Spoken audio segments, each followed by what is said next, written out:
Good afternoon, this is Nicholas from Gandora Gaming, and I bring you guys my blue-black Sakazuki deck profile 2023 post-awakening of a new era. Now, I'm not going to lie to you, blue-black Sakazuki is probably the strongest leader in OP05. He is a very powerful leader, and to be honest, he's basically solved, at least that's what the community says.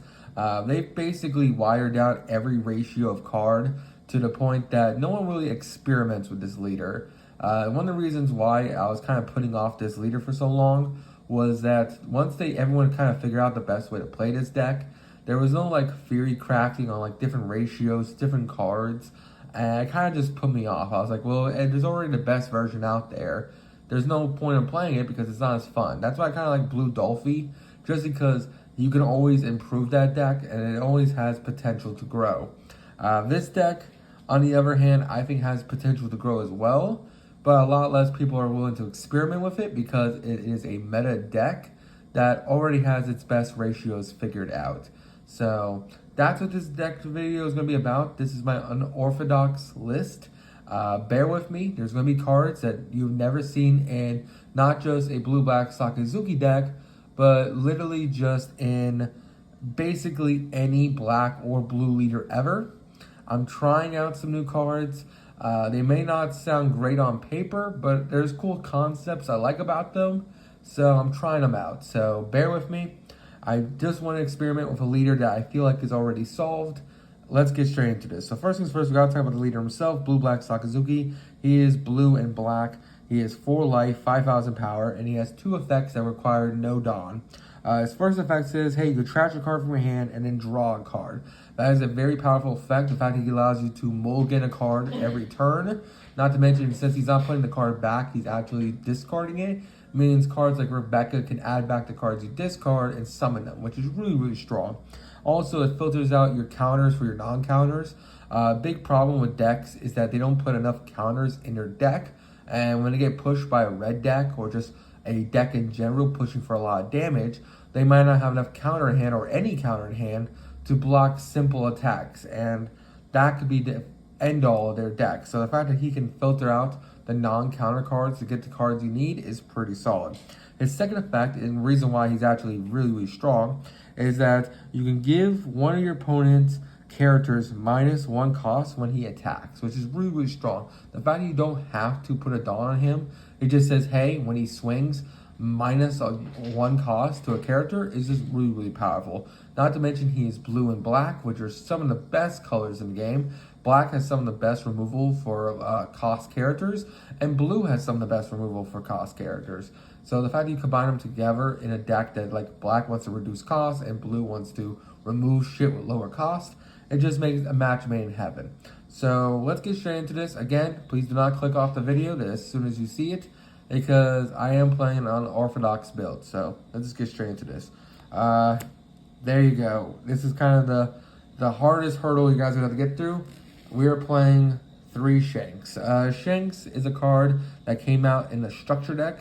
It came out in the, the black Luffy structure deck, and has not seen any play or any consideration. And I actually do think this card actually has potential.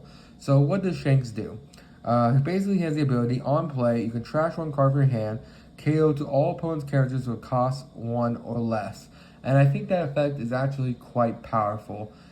Basically, the concept behind this is that you want to play like cards that just reduce costs, and then you can just drop down this Shanks, and then he'll blow up an entire board.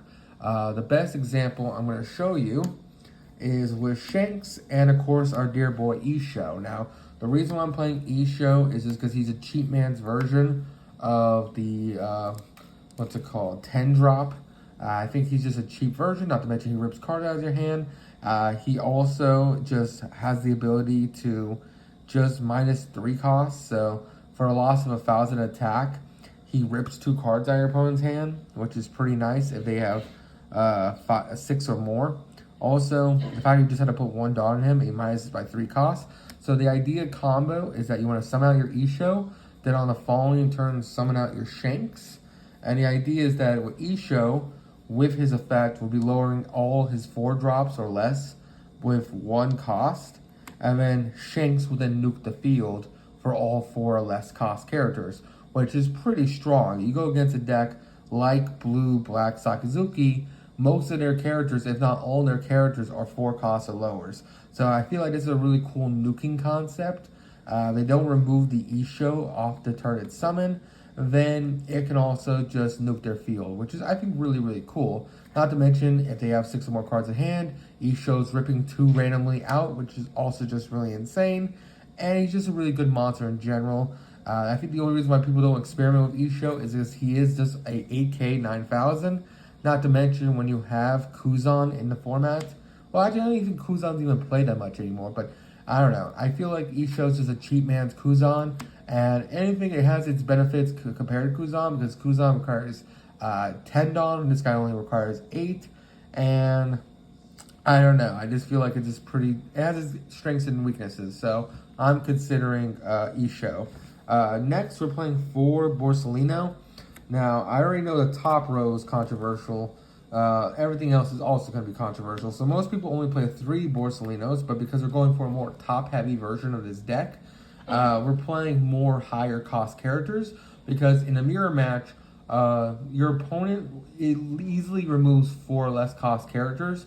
It takes like their entire turn to eliminate a 7-drop character or an 8-drop character. So the idea of this deck is like, hey, in a mirror, you just basically want to drop heavier characters because it requires more of their resources in order to get rid of them. And that's kind of the concept. Borsellino's insane.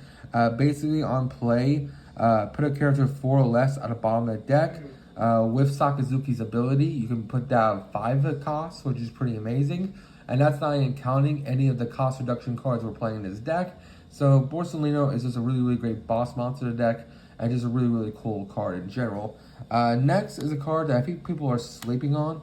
That is Sakazuki. Everyone kind of discounts him because it's like, oh, you gotta trash a card in your hand. You're losing card advantage, thus you lose the game. But the fact that this guy is a 6 cost, 7,000, and this has the ability to KO a 5 cost is kind of insane. We have the ability to reduce costs very easy in this deck. I'm going to show you a card in just a second that combos really well with Sakazuki. That just helps you just eliminate 10 drops really, really easy. So we're going to get into that in a second. But I just feel like he's a very slept on character, and he's really, really strong. So I recommend him. Your opponent's going to waste a lot of resources to get rid of this guy, and he's still on play KOs a character guaranteed without even the reducing cost effect. So he's just a really, really good card in general. So that's our top heavy version of this. We're going to talk about the 4 or less costs now, because we are playing a couple. We are playing 4 Rob Lucci's. Most builds do play 4. I've seen some cut this guy to 3 just because he doesn't have a counter, but personally, I've always been a 4 build. 4 is just a really, really strong, really, really great. Just allows you to, hey, on play, place 3 cards from your trash on a bottom of the deck, then KO an opponent's character with a 2 cost and a 1 cost, which is really, really good. It allows you to recycle your graveyard so you can put back your lowering cost cards. And it allows you to just KO up to 2 characters, which is pretty insane. So an example of combo, you can use Sakazuki and a Rob Lucci in the same turn because it's 6 and 4, that's 10 Dawn. And you can clear like 3 cards, which is pretty insane. Next, we're playing 4 Rebecca. Rebecca is a staple in every black deck going forward. She's only going to go up in price, so I recommend picking up a playset now. Rebecca is absolutely insane, just for the simple fact that, hey, on play, it's basically it's a blocker, 4 costs. It does have 0 attack, but who cares? On play, you add a black character with 3 or to 7 costs other than herself from trash to hand. So basically, you can add anything in this row. It can't add these guys, sadly, but it can add any of these guys from the row. And then it has the ability that basically you trash a card from your hand, then play a black character with 3 or less from your hand, which is just really, really strong. You basically summon out your Hina. Hina will then lower by 4, and then you just combo off from there, which is just pretty insane. So this card is a must-have in any blue-black Sakazuki deck, and just a really great card in general. Next, we're playing 4 Shirahoshi's. Shirahoshi's is your cheap man's 4-drop Kuzan. I think this card's actually slept on. This is another card that came out of the the black Luffy structure deck. This card is a blocker with 4 costs. It says, hey, on play, give an opponent's character -4 costs. That is actually pretty insane. The fact that this card's a blocker and -4 costs and has a counter makes it almost as good as Kuzan, if not better in some ways. Because yes, it doesn't have attack, but it does immediately lower costs immediately. Not to mention, it is a blocker, which is really, really good. Not to mention, this card combos really well with Sakazuki, because Sakazuki blows up at 5 or less costs. So Sakazuki plus Shirahoshi in your leader basically eliminates a 10 cost or lower character, because you can attack with Sakazuki using no Dawn and lower a 10 drop by 1 cost, summon out the Shirahoshi, lower that 10 cost by 4, then summon out the Sakazuki, discard a card, and then blow it up. So you got a blocker, a 7k, and you killed a 10 drop, which is pretty insane. Really, really cool combo there. I think this card is very slept on, and just a really, really great card in general. Next, we're playing for Hina. Hina's a great card. I just wish she had counter. That's the only thing I don't like about her. But she's still pretty amazing. Just for the simple fact, on play, give an opponent's character -4 cost is pretty insane. And this card combos really well with Rob Lucci and, of course, our lovely, lovely Rebecca, which is just pretty insane. And just part of the pink hair squad. If you haven't noticed, pink hair, pink hair, pink hair, just really, really strong for this deck. This deck is mostly black, if you notice. There's a couple of blue cards, but this is mostly a black deck. Next, for our cards, I'm going to zoom out real quick. We are playing, what's it called? For Tashigi. Tashigi is absolutely insane. This card's a 2k cost counter. And basically, it has a play with combos well with our Rebecca. That, hey, you may rest this character, and up to one of your opponent's characters to get -2 costs during this turn, which is actually pretty strong. Just for the simple fact, it's like, hey, it combos with your Rebecca. You can trash this card or get it back from trash and then play it, which is really, really strong and really, really good. Next, we're playing for Tashigi. It's another 2 costs. Tashigi is just really, really great. On play, give an opponent's character -2, which is just really, really good. And just a great card in general. I'm going to zoom out a little more just so you get more of the board. Next, another card I am testing out. I think this card's also another sleeper card. We're playing for 2 Navy HQs. Navy HQ is actually pretty solid. This card literally just says, hey, on play, give an opponent's character -1 cost. And then every turn, you can rest this card. And then your leader, if they're Navy, which our leader is Navy, you give an opponent's characters -1 cost. So if you establish this field spell early, field spell plus Sakazuki is -2 cost every turn without using any Dawn. And on the turn you play the Navy HQ, it's -3, -3 costs when using just 1 Dawn, which is pretty insane. I actually think Navy HQ is a very slept on card and just really, really strong. Next, we're playing 2 Ice Age. I think 2 is perfect. This card can be recycled with your Rebecca and your Rob Lucci. Actually, not your Rebecca, my apologies. Your Rob Lucci. This card literally just says, hey, give an opponent's character -5 cost during this turn. This is another card you can combo with Sakazuki. You can go Ice Age for a 10 cost, summon out Sakazuki, discard a card, and kill it. And then that still leaves you with 3 Dawn to do whatever you want, which is pretty good. We're also playing for Great Eruptions. Great Eruption is just a great card in general. Basically, this card says, hey, not only are you drawing 1, but you give up to one of your opponent's characters -2,000 power.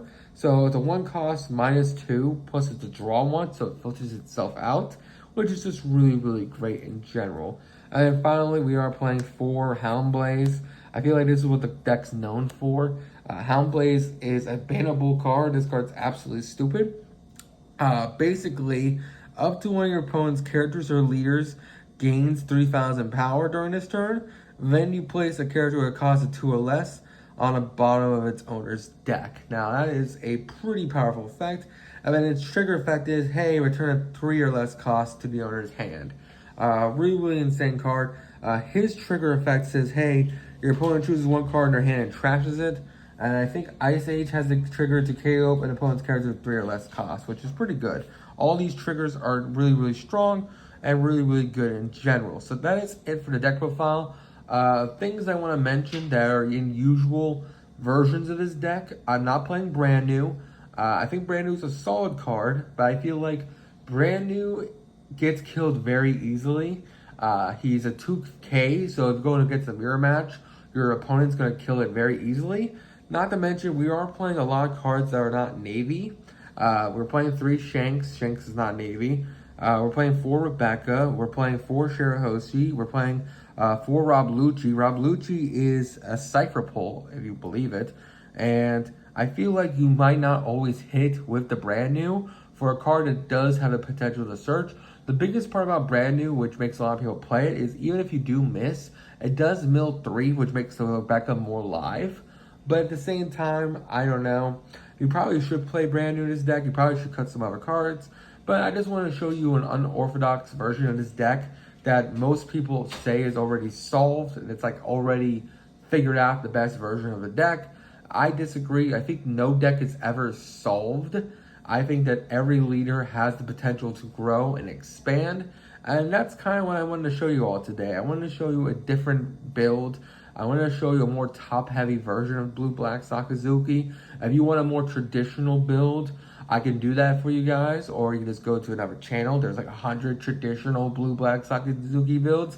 But I felt like I just want to show the potential of this deck without the constraints of what everyone already plays.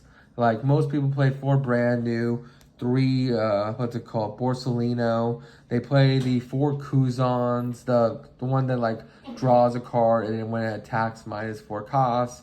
They play 4 Borsellinos, which honestly Borsellino should be in this list, but I don't own that guy. He's a really solid blocker. He's probably the best blocker in the game. I just personally think he's just a little too pricey.